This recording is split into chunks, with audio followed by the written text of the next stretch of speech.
नाजरीन, बड़ा हसीन लम्हा होता है जब महीनों सालों बाद एक परदेसी अपने घर वापस जाने के लिए जहाज का टिकट खरीदता है।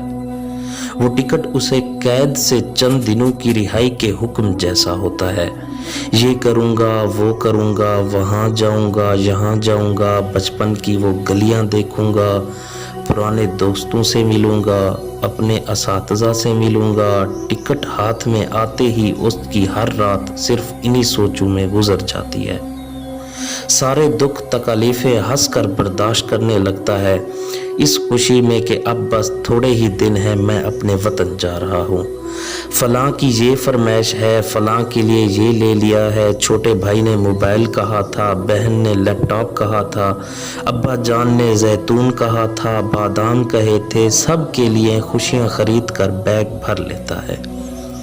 बस एक हस्ती ऐसी है जिसकी कोई फरमाइश नहीं आती और उसको खुद फ़ोन करके पूछते हैं, माँ परदेस से तेरे लिए क्या लेकर आऊँ? तो माँ का जवाब सिर्फ ये होता है, पुत्र तू आ जा बस, माँ सदके। तू वक्त पर खाना खाता है या नहीं?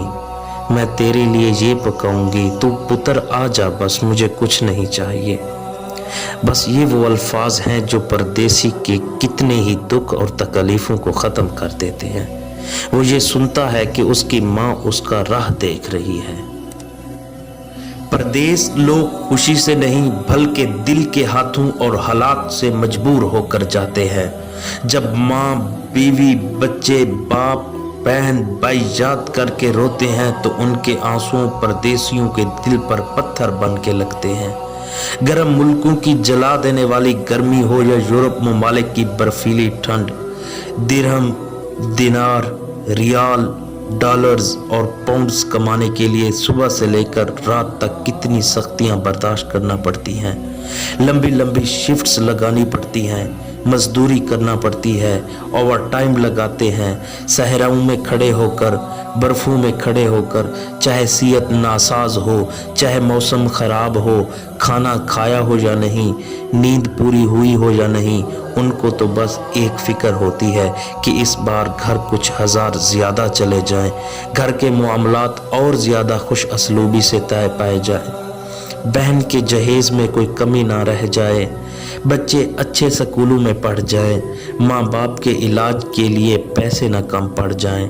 वो परदेसी बेटे, बाप, भाई सब अपनों की खुशियों के लिए, अपनों की उम्मीदों के लिए अपना आप भुलाकर, अपना आप मिटाकर तगो-दौ में लगे रहते हैं। बड़े बड़े डिग्री होल्डर को परदेश में अपनी अना मिटाकर जॉब पाने के लिए धक्के खाने पड़ते हैं। टके टके लोगों की मिन्नतें करते देखा है, बाथरूम धोते देखा है, बर्तन धोते देखा है, झाड़ू पोछा करते देखा है, ऊंची इमारतों की छतों पर खड़े जिंदगी और मौत की जंग लड़ते देखा है, क्लबों के बाहर खड़े सिक्योरिटी करते देखा है, सख्त सर्दी और बारिशों में सर्विस स्टेशन पर गाड़ियां साफ करते देखा है और फिर इन कामों से थक हार कर एक कमरे में 10-10 लोगों को रहते और सोते देखा है।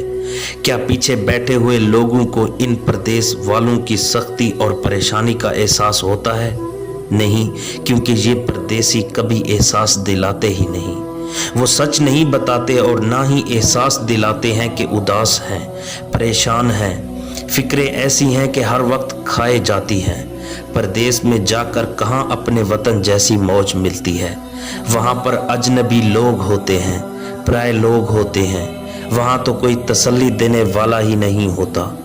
वहाँ माँ नहीं होती जो काम पर जाने से पहले पूछेगी, बेटा तुमने कुछ खाया है या नहीं। बाप मौजूद नहीं होता जो मुश्किल के वक्त कोई सच्चा और अच्छा मशवरा देगा।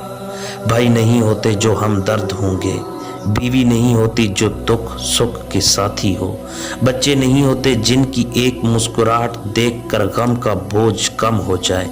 वहाँ तो सिर्फ काम का बोझ होता है, पैसे कमाने की फिक्र होती है और गहरी तन्हाई। ये परदेसी एक एक पैसा बचाते हैं।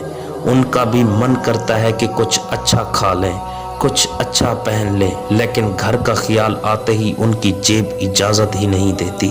वो अपने मन को ये कहकर मार देते हैं कि हमारा यहाँ कौन है कि जिसको हम सज धज कर दिखाएं, बस पेट ही भरना है ना, किस लिए महंगा खाएं। अपनों की शिकायतें और बिला वजह की नाराज़गियाँ परदेश में बिल्कुल बर्दाश्त नहीं होती।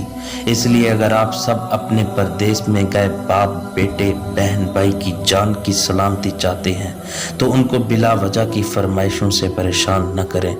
घरेलू लड़ाई झगड़े और शिकायतें उन तक ना पहुँचाएं, ज़िद ना करें और नाराज़ ना हों।